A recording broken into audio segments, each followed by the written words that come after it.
Hello everyone, well here we are, it's time to bring you the first Winter 2022-2023 update from GavsWeatherVids. Wow, it's been such a long time since I have done any long range. The last long range I did was the winter forecast for winter 2021-2022. Back in December, with everything that's gone on, all of the disasters that I've been through, the death of my mum and my mouth cancer, you know, it's been a long time coming. But here we are, we're back. And we're doing the long range, and if I pull this up, and I'm not sure I'm going to be able to, because it's been such a long time, I don't know whether I remember how to do it. You know, I don't know whether I remember how to do the long range, but if I can pull this off, then it will complete the comeback. It will complete Gav's comeback. So I hope it's going to be okay. Sit back, relax, and enjoy, and I shall talk you through the first Winter 2022-2023 update in a moment. I'm going to say thank you so much to Richard for the gift. Let's play it again. Play it again, Rich. I'm going to play the gift again, and thank you so much to Richard for our Winter 2022-2023 updates gift. We're going to name the Robin later on in the season. We will do a name the Robin competition, definitely. So yeah, you know, name the Robin. Watch your space on that. Thank you so much to Richard for the gift, and thank you so much to Ryan Bruin as well for the help with this video, and also to Rich, and when we get to the various parts of the videos where Richard and Shrine have helped with, then of course I will shout out the work that they have done for us. So thank you so much to Rich, thank you so much to Shrine. So it's going to be slightly different for that. In the last few years we've been doing winter updates into two parts, part one, part two, one on a Sunday, one on a Monday. I'm combining the two, but you're going to have into one video, you know, so that I'm not going to do two epics back to back on a Sunday, on a Saturday night, on a Sunday night. But well, we're going to have fewer analogues, so I will include analogues within these videos, but we're going to be going back to 1950 with our analogues for this season of updates. So I hope that is probably changed. I hope that's okay with everybody, so that I have less of a workload and I can condense everything into the one video. So in a way it's like how we used to do them, you know, back in the day, back a long time ago. But in another way, it's slightly different because we have fewer analogues. We're not going back into the early 1900s. We're certainly not going back into the 1800s. So we'll see how that pans out, and we'll see how it goes. All these winter updates are building up picture forensically until we get to the winter forecast. Winter forecast is going to be released at the beginning of December. I haven't got the date for that yet, but I will let everybody know when we have the date.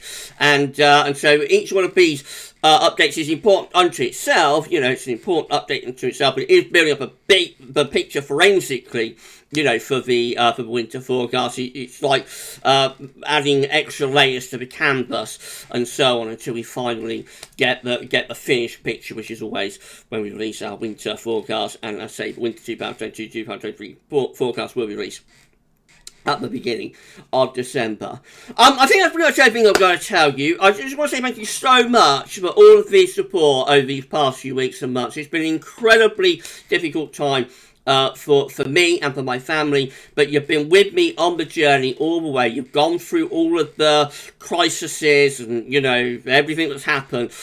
You've gone through it all with me, and we've gone through it together. And I say thank you so very much for the kindness, the support, the love that you've shown to me over these past few months. I am a little bit, you know, overwhelmed, a little bit moved about this, because when I did the winter forecast 2021 to 2022, you know, I could see that things weren't right with my mouth. Mrs. P was very unwell at that point as well, though we didn't know how sick she was. I could see that things weren't right with my mouth, so I was already starting to go into a very bad, you know, into a bad place. And actually, when I did the winter forecast, I wasn't certain whether I would ever get back. You know, I wasn't certain whether I would ever get back to the long range, because I knew that something was going wrong in the mouth of the tongue. And so, you know, I did talk at the end of that winter forecast about moments frozen in time, and how I hope that these winter updates and forecasts will be the legacy that I would you know, leave to everybody. And yeah, so I wasn't certain where it was going, how it was going to end up, whether I would get back and be able to do the long range again. But let's just enable the GIF again. But here we are. I'm back, I'm well, and I'm able to bring you more long range. And it's incredible, and I'm so overwhelmed by the support and the love that you've shown to help me on through this journey and get back to the long range and get back to these updates with you. So thank you so much to all of you. We're premiering this right now, so hello to all of you in our premiere. I hope you are enjoying it. Right, well, let's start then, shall we? So we're going to begin with some analogues. We're going to begin and end with some analogues. So here we go. We're going to start off with summer analogues. So this is your CT page at the UK Met. We have had a very, very hot summer, but we have not had August finalised number in yet, with June CT of 14.9, July CT of 18.2, and August CT of 18.8 provisional.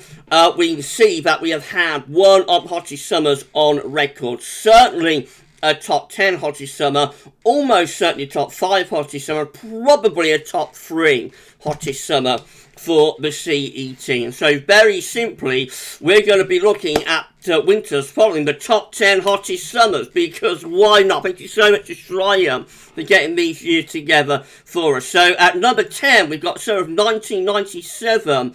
Winter 97-98 is mild with high pressure to the south and to our east and bring up these warm southerly winds. Gosh, that was an exceptionally mild winter. 97-98. At number 9, the 9th hottest summer was 1955, and the winter of 1955-1956 got very, very cold. It has above average heights blocking around Greenland and Iceland. It has below average heights, low pressure to our south and east. We bring in the wind from an east or a northeasterly direction. Starts off mild, has a generally mild December in 1959 and a freezing cold, frozen February with a negative CET. At number 8, the 8th warmest summer is 1959. By the way, all of these are just going back to 1950. I should have said that. You know, these are the top 10 hottest summers since 1950. There may be hotter summers back in the midst of time, of course. Right, so at number 8, we've got 1959-1960. This is a mild winter. It does have a blocking signal, but the high pressure is more over towards the Canadian side of the Arctic, actually, with low pressure in from the Atlantic into western parts of Europe. So a mild, wet winter for 1959-1960. At number 7, the 7th mildest winter for CT is 1975-1976. This is a mild and dry winter with high pressure centred over top of the country, anti-cyclonic and mild winter there. At number 6, we've got 1983, the 6th warmest summer of 1983. The winter of 1983-1984 was zonal, with low pressure to our west and high pressure to our, with low pressure to our north and northeast, high pressure to west and southwest, and winds coming in from that mild westerly direction. At number 5, we've got 2003, winter of 2003-2004, has high pressure out to the west, and low pressure to our east and northeast, and winds are coming in from a northerly direction with that one. At number 4, so what happens with 2003-2004 is that not really sure we've got a cold winter. It isn't really. It just gets cold later on in February. Over on quite a mildish winter, actually, that one. At number 4, we've got 2006. 2006 was the 6th, was the 4th warmest summer on record, and then the winter 2006-2007 with high pressure to the south, low pressure to the north, and we bring up a wind from a very mild southerly direction. That is a mild or a warm and dry winter for 06-07. At number 3, the 3rd hottest summer on record is 1995. The winter of 95-96 has high pressure over Scandinavia, has a proper Scandinavian high, low pressure to our south, and winds are coming in from an easterly direction for winter of 1996. That's a cold 1990s winter. And then at number 2, we've got 2018. The winter of 2018-19 is another mild and dry winter, actually, with high pressure up western side of Europe. Very strange anomaly. High pressure is up the western side of Europe, with lower pressure away to our south across southern and southeast parts of Europe. That's where winter was. They're generally mild and dry for winter 2018-19. And then the hottest summer on record, since 1950, the daddy of hot summers is 1976. So here we go. The winter of 1976-1977 has high pressure blocking things out around Greenland, has low pressure in across the west of Europe, and has deep low pressure in the eastern parts of America as well. That's a brutal cold winter into eastern parts of the States. The coldest winter on record, I think, for 76-77. For us in Western Europe, it starts off cold, just have a cold December and into January, and then it gets milder later on in winter with a pretty mild February. So it's what we've got a front-loaded winter with the cold weather coming in the front part of the winter. Putting all of that together, this is how all Decembers combined are looking following the top 10 hottest summers. So it has above average heights towards Iceland, although only a small area of high pressure air, and low pressure down to the south. Probably an average sort of signal for those December. Some of them could be cold, but I think most of them are probably quite mild. However, if we have a look at all Januaries combined for the top 10 hottest summers, we see the blocking signal strengthens around Greenland and back into the Arctic, with lower pressure sitting to our east, and that will bring in the wind on average. There will be years that deviate, of course, but on average that will tend to bring the wind in from more of a north or northeast direction, so a colder signal perhaps for the Januaries. And then all Februaries combined, probably the top 10 hottest summers. Probably the best if you want cold weather, with higher pressure to our north from Greenland to Scandinavia.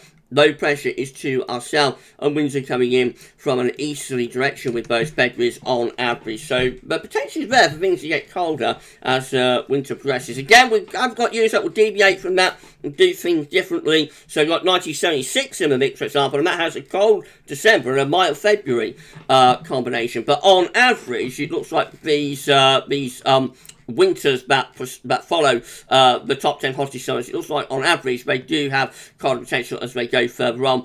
And then that is how all summers combined, or winters combined looking, following the top 10 hottest summers. And blocking around Greenland, low pressure is to the south, winds are in from the east with those winters, so a signal for things to get colder as the winter progresses. And yeah, there could be a little bit of cold potential in with some of those winters, definitely following those top 10 hottest summers. Right, so I have a little break there, I think. So that's what the first little set of analogues. We will have more analogues right at the end of the video. We will be looking with those at hot August, winters following hot August. So we're dealing with temperature this week, and they'll deal with precipitation for summer and for August next week. So this week temperature, next week precipitation. But we have a little pause there, so we're going to bring a big laugh, I think, in the premiere. We'll all have a laugh about this in the live chat, but I'm going to put in a little break so that people can go out and stretch their legs. When we come back, we will resume the first winter 2022-2023 update with the QBO, the quasi-biennial oscillation. So you stretch your legs, and I shall see you in around 2 seconds time. See you later.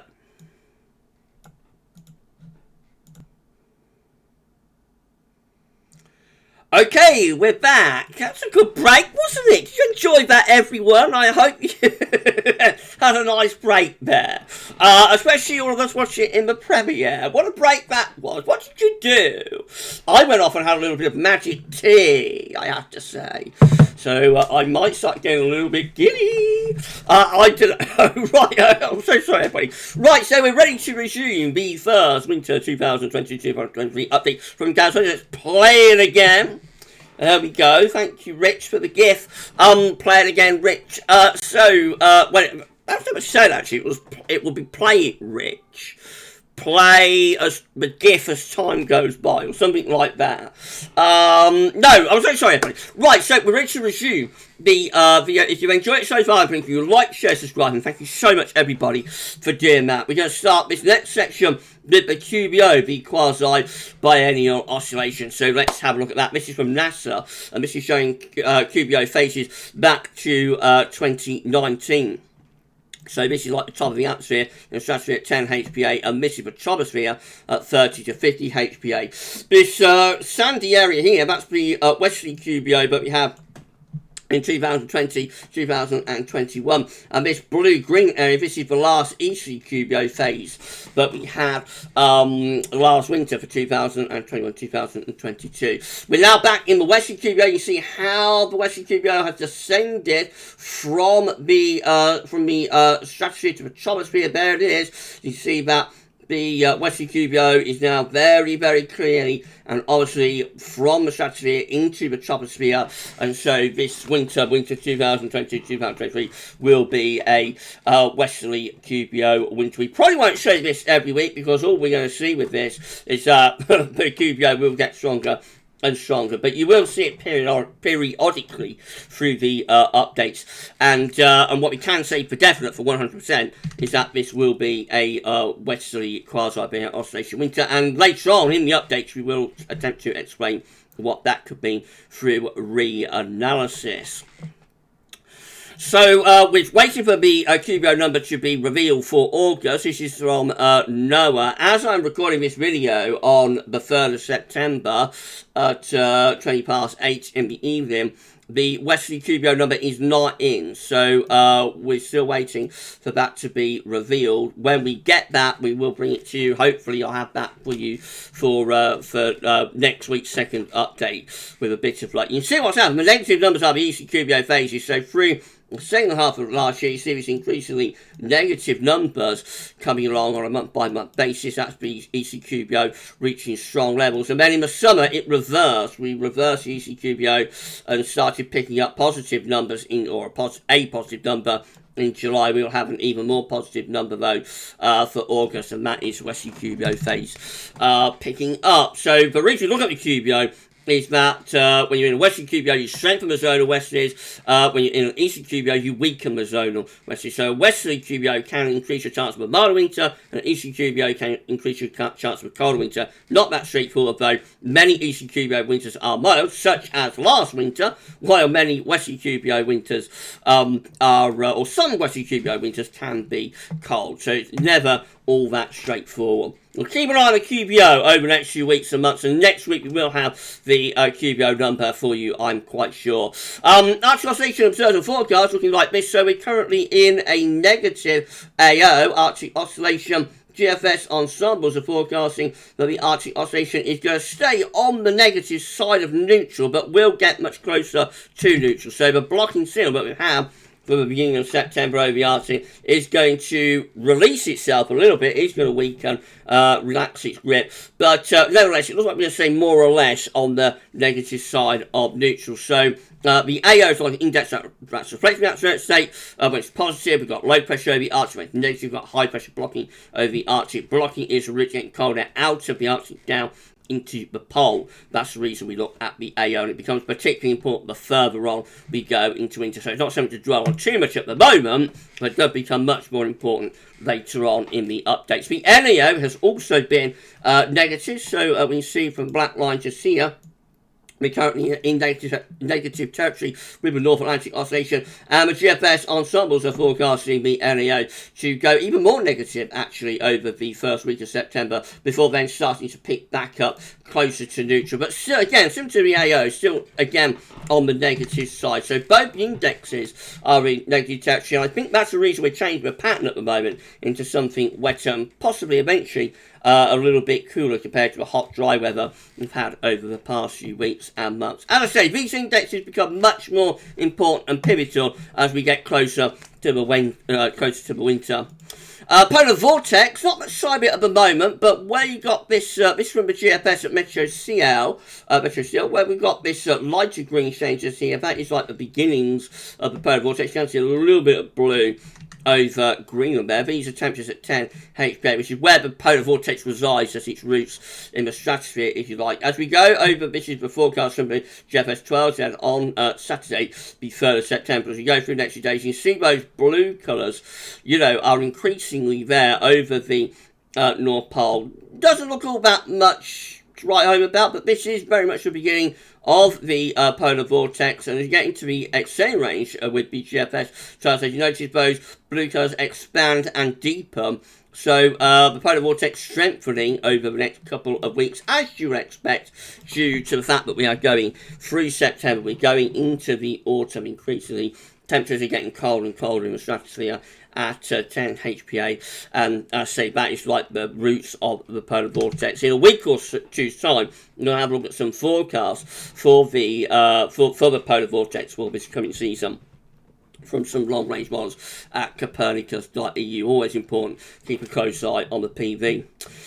So activity next, this episode, this is looking on our side of this today from solarham.net. We have got various sunspot regions, some there, and one over there as well. However, despite that, solar activity is actually at low levels today and is expected to remain at low levels. This is the GavsWeatherVids Winter Updates Tracker for update number 1 from Shryan, updated to the 3rd of September. Thank you so much, Shryan, for updating this. So we are moving into the ascending phase of the solar cycle. So activity is going up, but it's not doing so in a linear fashion. So we get peaks and troughs at the moment.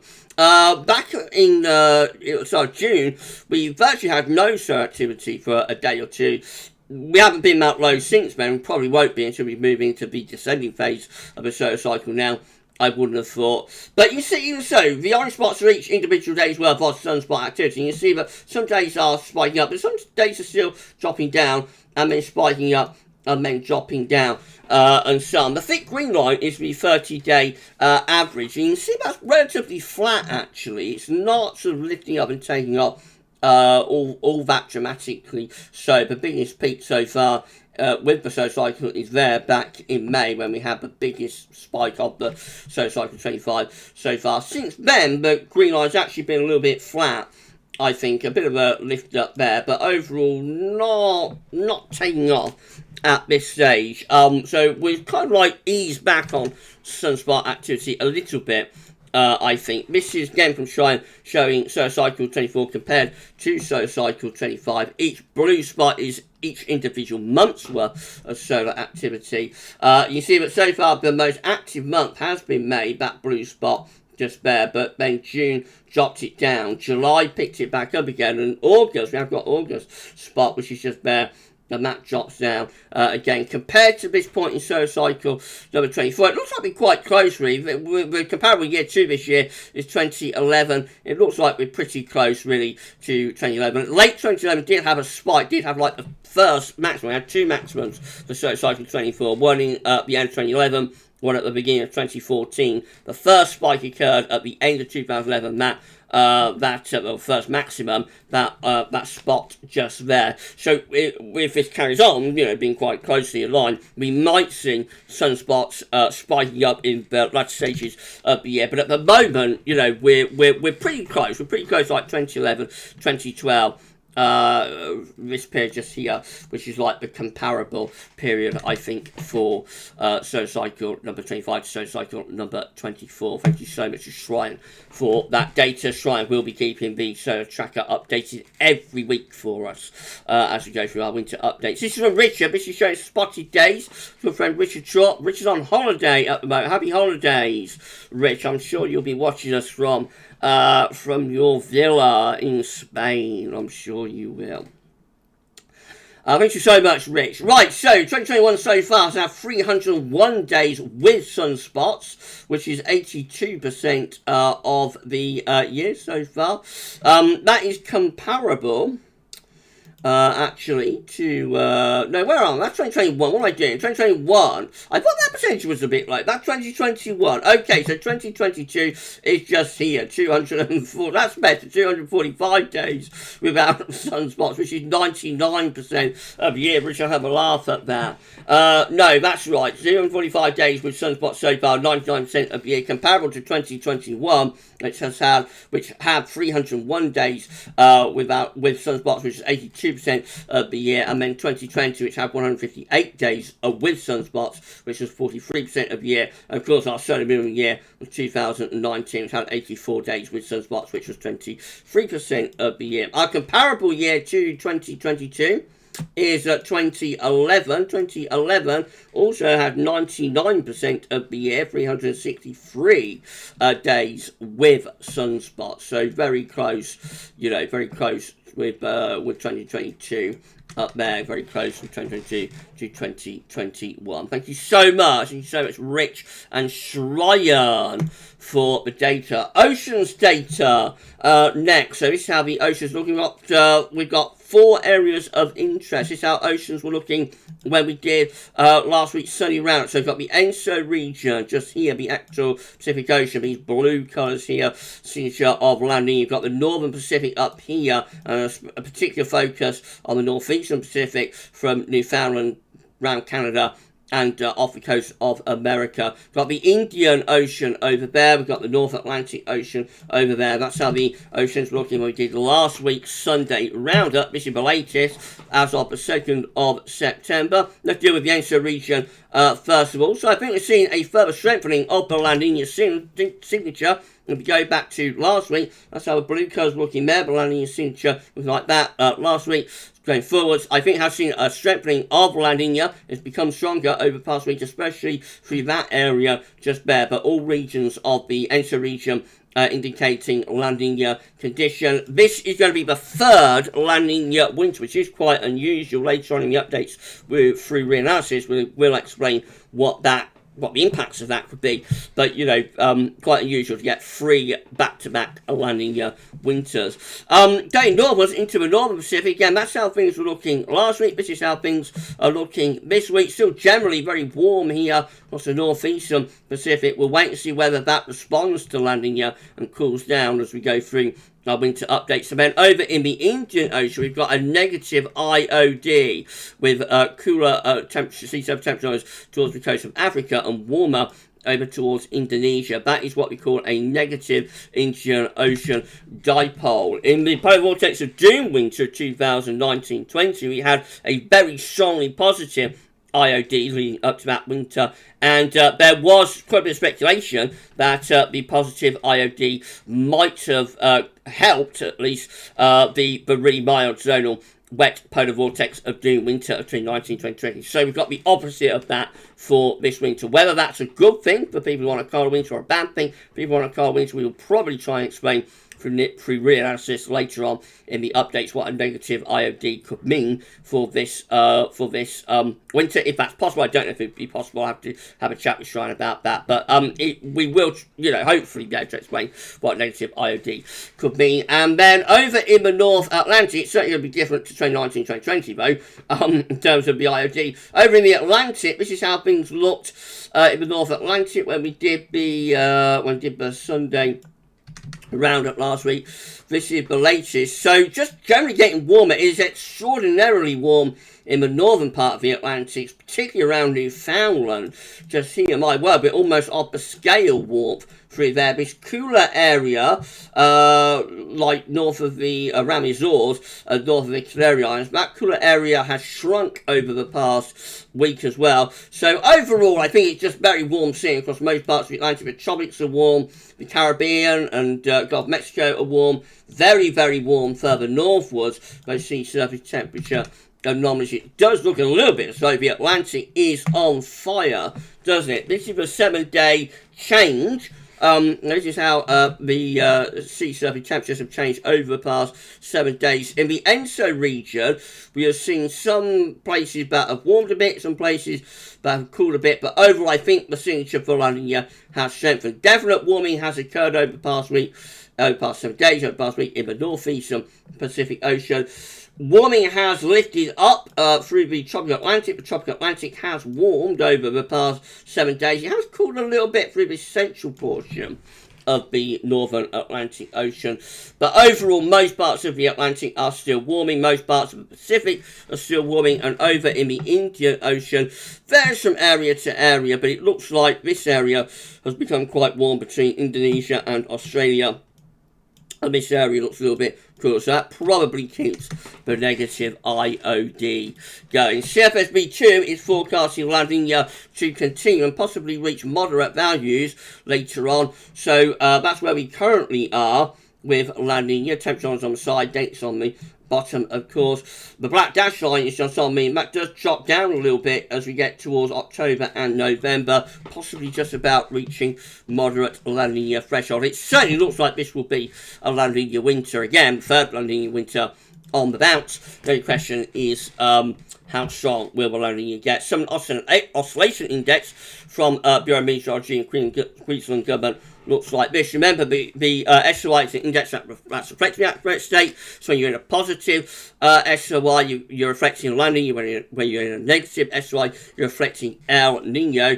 Lots of positive numbers with the SOI at the moment. So 27th of August plus 6, 29th of August plus 19, 31st of August plus 31. Wow, very positive. 1st of September plus 26, 2nd of September plus 15, 3rd of September plus 16. These are very positive numbers telling us that the atmosphere remains coupled for now with the ocean, and that is the reason that La Nina is strengthening. In terms of the IOD, again, this is from Bureau of Meteorology, generally forecasting in terms of IOD probabilities that we will keep the negative, cold, below average IOD going. Negative IOD will continue through the autumn and then probably reverse into neutral as we get into the winter itself. So for September, 100% probability that the negative IOD goes on. And also for October, 99% probability that the negative IOD goes on. November keeps it going, 84% probability that the negative IOD goes on. And then when we get into winter, December is 63% probability of the negative IOD continuing versus 36% of the IOD going neutral. And by January, we've got an 82% probability that the IOD will be neutral, compared to just a 15% probability of the negative IOD still going on. So we're going to keep like this strong negative IOD through the remainder of the autumn, seemingly, probably into the start of winter, and then it will go neutral. There's virtually no probability of a positive IOD. So as I was explaining, like what we had in 2019-2020 with the vortex of doom winter, in terms of the IOD, I won't say necessarily in terms of weather, but in terms of the IOD, that is off the table at the moment, and it does look as though we're going to keep this negative, strongly as well, negative IOD going, through much of the remainder of this year. But what that could mean for the winter remains to be seen, and we'll have much more about that, of course, in the next few updates. I'm sure we will. Right, we're going to have a little pause there. When we come back, we're going to resume having a look at the hurricane season. It's been very, very strange hurricane season so far. More about that in a moment. You go and stretch your legs, and I'll see you very, very soon.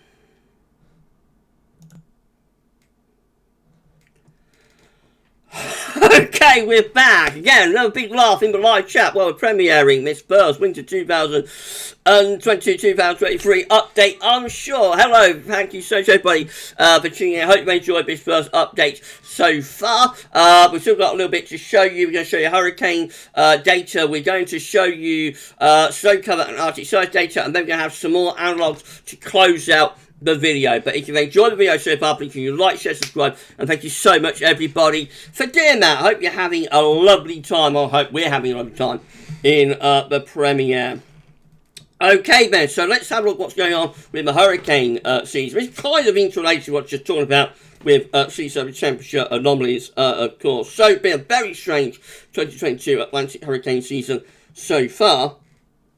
Let's have, this is the 2022 Atlantic Hurricane Season page from Wikipedia. Let's have a look at the scores on the doors then for this hurricane season up to now. So far we have had a total of 5 depressions, 5 tropical storms, 1 hurricane, and 0 Category 3 hurricanes. That's major Category 3 or above hurricanes. It's been an extremely quiet August in terms of this hurricane season, one of the quietest on record, actually.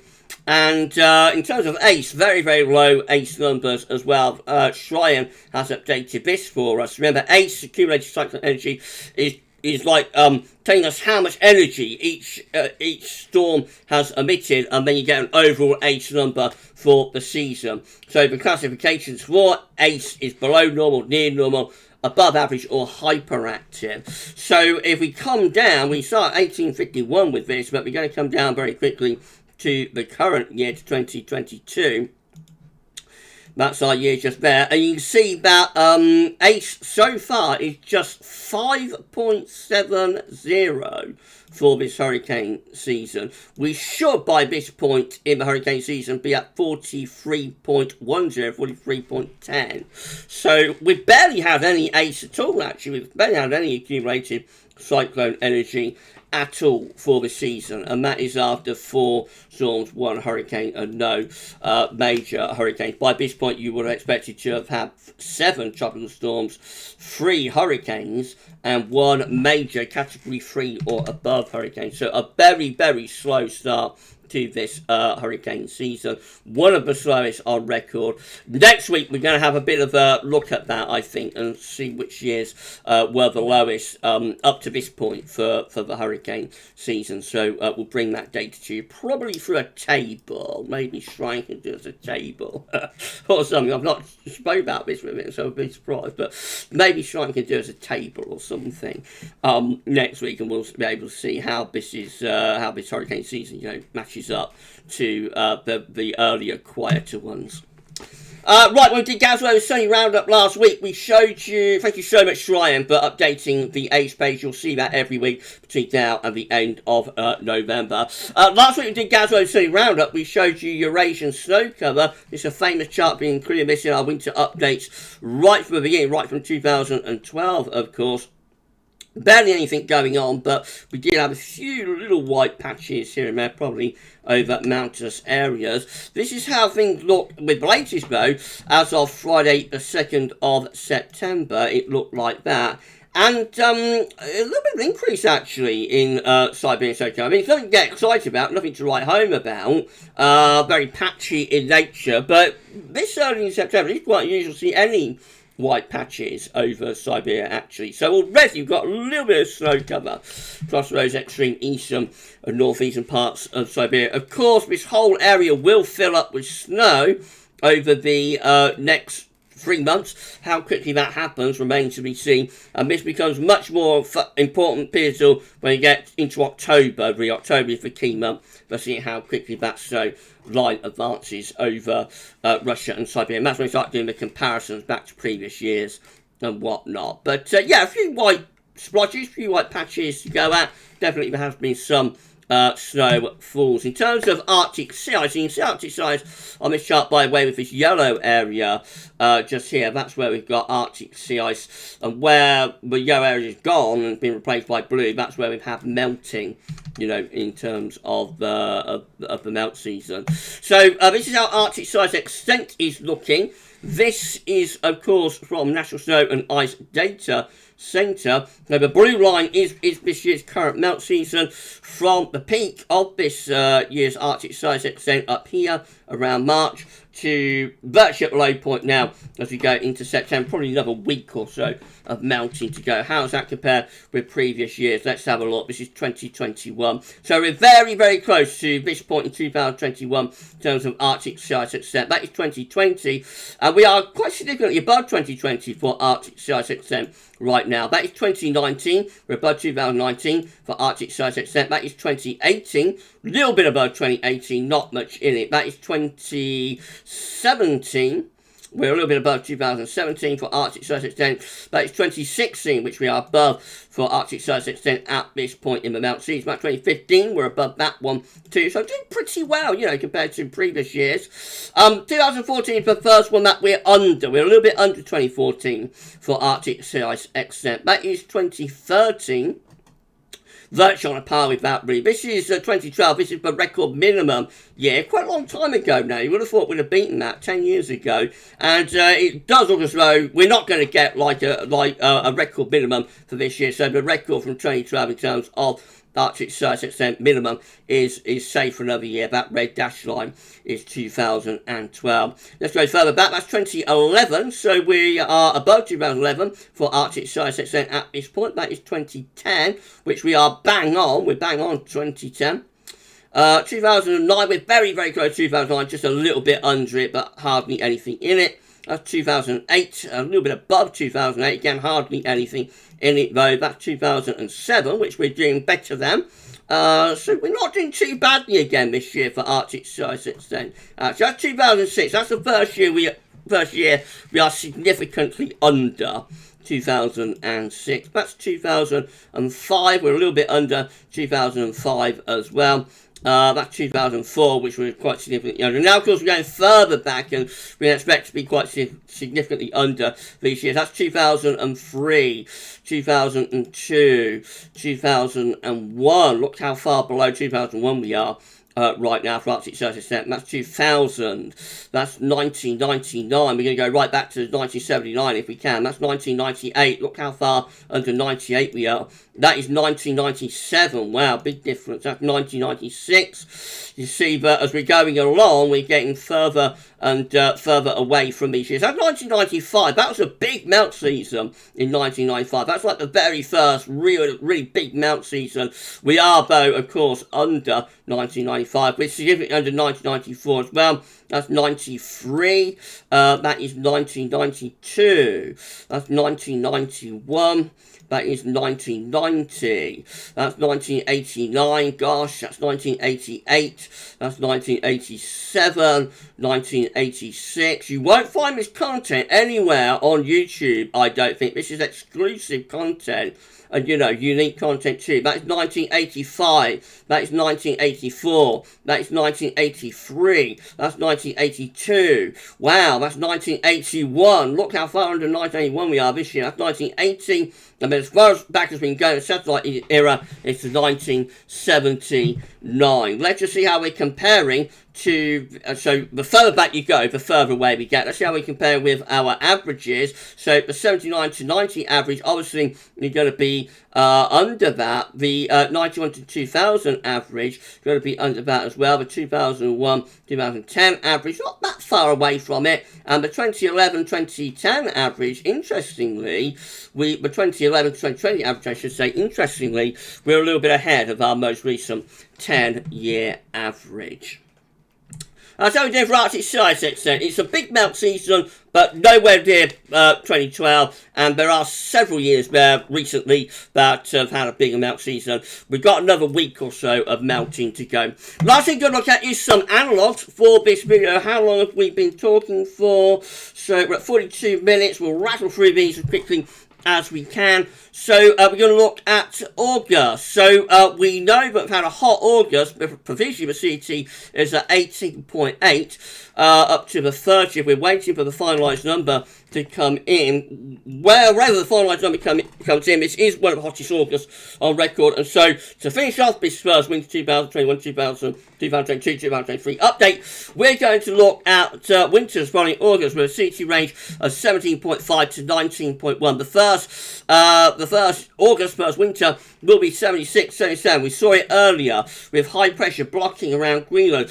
Brutal cold winter for Eastern America. Low pressure in off the Atlantic. It's a cold start to the winter in December and into January, and then it gets milder. And then we've got 2004, which had a CT of 17.5 in August 2004. and 4. So the winter 2004-2005 has high pressure just out to our west, low pressure is to our south, winds are coming in from a northerly direction. There's cold snaps, especially later on in winter of 04-05. Then we've got the winter of 2020-2021, following August CT of 17.7. This has a lot of blocking up north. It's very nearly a very, very cold winter. For Scotland, it is a genuinely cold winter. For England and Wales, we're just too close to this trough of low pressure for it to be that cold. But it's like a... sort of turbulence, teaser winter, got myself into a bit of trouble. But, you know, it is quite a cold winter, especially so for the north. Then we've got 1990, so August 1990, a CT of 18.0. The winter of 1990-1991 has high pressure over Scandinavia and brings in the wind from the east, has a big freeze in February of 1991. We've got 1955-1956, that's back as well. We saw it earlier on, it's back again. August 1955 had a CT of 18.1, hot month. We know what happened with this winter of 55-56, starts well and then has a freezing cold February. We've got 2003, which had an August CT of 18.3, winter 03-04, we saw it earlier on. Back again. Looks like it should be a cold winter, but it wasn't really. Looks like it should have a lot of northerly winds, but generally it's a relatively mild winter until late in February. We've got 1975 next. August 1975 had a CT of 18.6, a winter of 75-76, has high pressure in over the top of the country. It's a mild and dry winter. Then we've got 1997, which retrospectively, never usually, but retrospectively now has an August CT of 19 degrees, 19.0, winter 1997-1998 is a very mild, warm and relatively dryish sort of winter, has an exceptionally mild spell in February. And then the hottest August on record, again, it's all going back to 1950, is 1995. So August 1995, a CT of 19.1. The winter of 95-96, as we've explained, has a Scandinavian high on and off throughout most of the winter. Low pressure to the south, winds are in from the east. It's a cold, easterly dominated winter for 1995 to 1996. There aren't many cold winters in the 1990s, just 1990, 1991 and 95-96 and some degree 96-97, that's like front loaded, but there's just really the two proper cold winters, 1990, 1991, 1995, 1996. Interestingly, they both show up after a hot August. How strange. Putting all of that together, lastly then, this all Decembers combined are looking following August with a CT range of 17.5, 19.1, basically the hottest August on record. And in December, we tend to get a mid-Atlantic ridge with lower pressure to our south and east. There is cold snap potential for those Decembers, even if it's not a classically cold signal. All January's combined, though, raising the heights towards Greenland and has a proper blocking signal with low pressure to the south, winds in from the east. A cold, wintry signal for those Januaries, and then the blocking signal strengthens further for the Februaries. This all Februaries combined are looking since 1950, following August 6 range of 17.5 to 19.1. High pressure centres around Iceland, low pressure is around Spain. Winds on average are going to be coming in from the east. Bear in mind, 1956 might be skewing that a little bit, but I think, you know, there is definitely a signal there that these hot Augusts can be followed by colder winters. This is how all winters combined are looking, finally, following August 6 range of 17.5 to 19.1. Blocking around Greenland, Iceland, low pressure to the south, winds in from the east and from the northeast. Could that be a cold winter signal following hot August?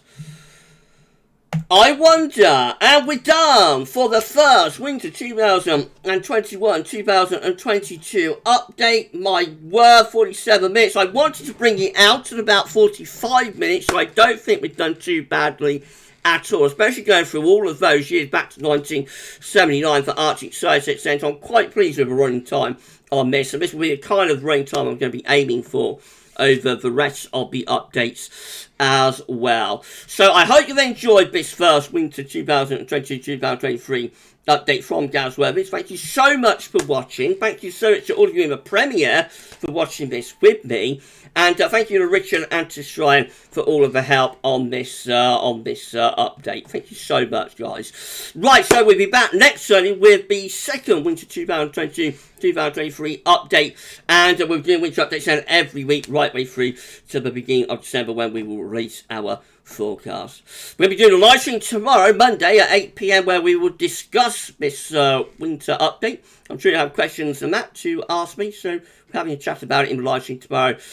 But for this first Winter 2022-2023 update from GavsWeatherVids, that is all for now, and thank you so much for watching. Bye for now.